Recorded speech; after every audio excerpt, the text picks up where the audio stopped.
라루는 샌프란시스코 오클랜드 배의 갑판에 서 있었다. 그는 오클랜드에 있는 퍼시픽 출판사에서 방금 사온 책들과 잡지들로 가득 찬 그의 키까지 오는 상자들 사이에 서 있었다. 샌프란시스코만을 바라보면서 그는 배들이 선착장에 줄지어 서 있는 것을 보았다. 그는 어떤 배가 과연 자신을 하와이에 갈 수 있게 돛대 앞자리를 내어줄지 궁금했다. 배가 만에 정박한다는 경적 소리를 냈다. 3등 해양사 자격이 만료되었기 때문에 그는 30분 안에 다시 일반 선원으로 지원해야 했다. 그는 선원 시절 버거운 일들을 하며 선실에서 쪽잠을 자곤 했던 고생하던 일을 떠올렸다. 폭풍에 차가운 파도가 갑판을 덮쳐 바닷물에 온몸이 흠뻑 젖었던 것도 생각이 났다. 거친 바람과 해적들의 위협, 괴혈병과 다른 질병들에 대한 두려움도 생각이 났다. 하지만 광활한 바다의 어떠한 위험과 고난도 그에게는 더 이상 두려움의 대상이 아니었다. 그는 라루, 내가 너와 함께 있단다 라는 예수님의 약속을 믿고 있었다. 1884년 말, 라루는 자비량 선교사로 하와이에 도착했다. 방을 하나 빌린 후 그는 호놀룰루 항구에 들어오는 모든 배를 방문하기 시작했다. 그는 친절하고 차분한 태도로 책자들을 선원들과 항해사들에게 나누어 주었다. 그가 이해심과 배려심이 깊은 선원이라는 평판이 돌았고 라루는 많은 친구를 사귀게 되었다. 매일 아침 그는 배들이 언제 떠나는지 확인했다. 배가 출범할 때뿐 아니라 바람이 불지 않아 배가 천천히 움직일 때도 선원들은 예수님과 천국에 관한 이야기들을 읽었다.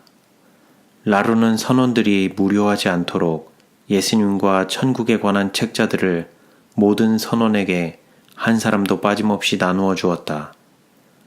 그해 겨울 거대한 고래잡이 선단이 정박했다. 라루는 모든 선원들을 찾아가 친구가 되었다. 많은 사람들이 봄에 다시 항해를 시작하기 전까지 즐거운 마음으로 주중 성경 모임에 참여했다. 그렇다고 그가 섬 사람들에게 무관심했던 것은 아니었다. 그는 집집마다 방문하여 책을 팔고 소책자들을 나누어 주었다. 사람들은 물었다. 어떻게 하면 예수님과의 만남을 준비할 수 있을까요? 라루는 자신을 도울 전임 목회자가 필요하다는 것을 깨달았다. 마침내 선교부에 보낸 그의 간절한 편지가 결실을 얻게 되었다. 1885년 12월 27일 라루는 부두로 들어오는 배의 갑판에 서 있는 얼굴들을 훑어보았다. 건널 판자가 내려오자 그는 그의 오랜 친구인 윌리엄 힐리 부부와 그들의 어린 딸 베티를 만나기 위해 배 위로 달려갔다. 하하, 이제 여기서 우리가 함께 일할 수 있게 되었군요. 라루가 말했다. 힐리는 라루의 손을 잡고 인사를 했다. 폭풍우가 내리는 날 앤더슨 밸리에 온 저희를 환영해 주셨지요. 옷과 신발에 묻은 진흙들을 털어주셨던 기억이 나요. 그 덕에 제가 그날 설교를 할 수 있었고요. 이제는 이 아름다운 열대섬에서 저희를 또 환영해 주시는군요. 저와 목사님께 모두 처음이었던 그 집회를 결코 잊지 못하죠. 라루가 기쁜 마음에 활짝 웃었다. 하나님께서 그때 목사님의 설교를 축복하셨어요. 여기에서도 마찬가지로 목사님의 사역에 축복하실 겁니다. 남편이 삼나무 숲에 있던 형제님의 오두막에서 지내며 얼마나 좋아했는지를 몰라요. 힐리 부인이 말했다. 저희가 하와이에서 일하도록 하나님께서 허락하실 때까지 저희와 함께 지내시면 좋을 것 같아요. 그렇게 하세요, 라루 아저씨. 어린 베티가 그의 손을 끌어당겼다. 매일 이야기를 들려주실 수도 있잖아요. 어릴 적 농장 이야기나 곳곳을 돌아다니며 선원으로 지내셨던 시절 이야기도 듣고 싶어요. 베티에게 미소를 지으며 라루의 얼굴이 행복감으로 붉어졌다. 나 같은 늙은이가 너희 집에서 함께 살았으면 좋겠단 말이지. 저도 할아버지가 필요한걸요. 베티가 말했다. 그리고 제가 예수님에 대해 선원들에게 말씀하시는 것을 도와드릴 수 있어요. 그거 멋진 생각이로구나. 네 제안을 받아들이마. 자, 이제 일을 시작하자꾸나. 그들이 해낸 일은 실로 놀라웠다. 예수님의 사랑을 담은 책들이 호놀룰루에 넘쳐났다. 그들은 매일 가정 방문을 했다. 곧이어 힐리 장로가 큰 장막 집회를 열었다. 함께 일하며 그들은 기도를 했고 하나님은 그 기도에 응답을 하셨다. 새로운 식구들은 함께 교회를 짓는 일에 동참했고 이후에는 중국인 아이들을 위한 학교도 지었다. 거의 매일 베티는 라루와 함께 항구에 나갔다. 함께 건널 판자 또는 줄사다리를 이용해 배에 올랐다. 그녀는 선원 친구들과 이야기를 하며 원하는 모든 사람에게 책자를 나눠주는 라루의 모습을 지켜봤다. 할아버지는 항상 사람들에게 책자를 나눠주시잖아요. 왜 팔지 않고 그냥 주시는 거죠? 뭔가를 사려면 돈이 필요하지 않나요? 라루는 자신의 조끼 주머니에 손을 넣고 동전 하나를 꺼냈다. 이거 보이지, 베티? 그가 미소를 지었다.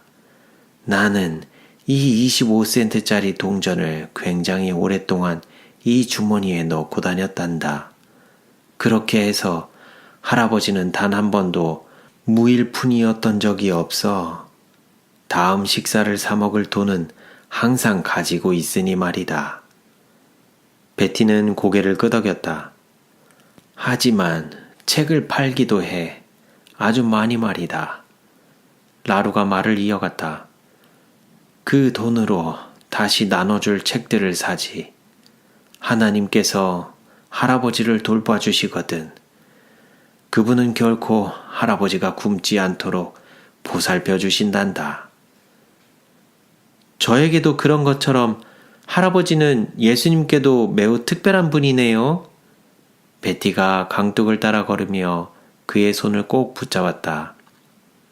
하루는 라루가 항구에 있는 때 오래전 홍콩으로 함께 항해를 했던 마틴 선장을 만났다. 그들은 오랫동안 함께 이야기했고 라루는 자신의 예수님에 대한 사랑도 이야기했다.